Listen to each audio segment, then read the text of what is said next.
Hi everybody, and welcome to Haiku with Bukasaya Shigawa, and welcome to my studio.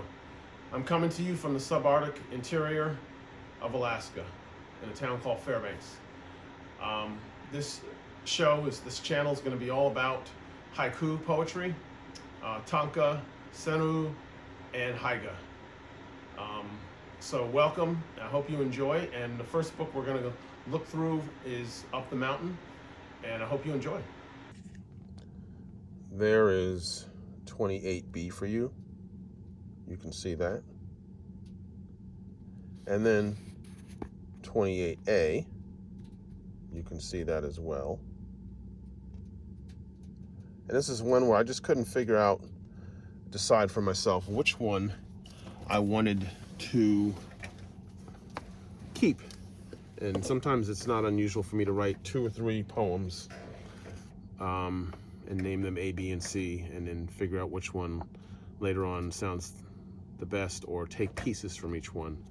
And that's you know, for me as a poet, there's 2 different types of poems. There's word crafting like that, which I just explained, or just in the moment inspiration where you write it and it's just perfect. And I think that happens more for haiku and tanka and senru poets than it does for poets who write free verse. For example, because the poem's so short and distinct, that feeling can really be put out quickly and efficiently, and capture that in the moment feeling. And that's harder to do when you're writing a page or pages of poetry. So let me read to you 28A, and then I'll come back to 28B. A snow-capped mountain, this is 28B. A snow-capped mountain churns a cloudy ocean, orderly disorder, natures coexist, cosmic integration. Okay, here's 28B. A churning mountain in a milky ocean, orderly disorder, natures coexist, cosmic integration. And so on both, I'm on a mountain, or I'm looking at a mountain.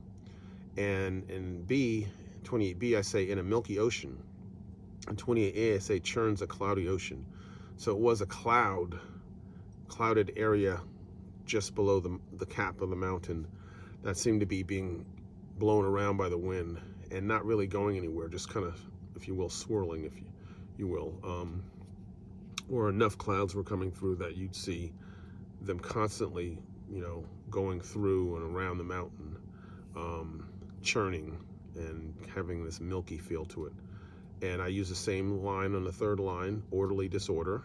So orderly, clouds in small pockets coming through, but they're disorder. They're coming in different shapes. Some are going through the mountain, around it, above it, below it. And then I also use the same fourth line, the beginning of the tanka. Natures coexist. And it speaks to the coexisting of the mountain on its own and the clouds that are surrounding it. Those are 2 different natures, and they're coexisting. And then I use the last line, which is the same, cosmic integration, the integration of the clouds and the mountain. So really the only 2 lines that are different are the first 2 lines. So I'll read them to you. 28A, first 2 lines. A snow-capped mountain churns a cloudy ocean. Okay, 28B, the first 2 lines. A churning mountain in a milky ocean. And now, years later, I'm thinking, I'd like to take part of those first 2 lines and mix them together.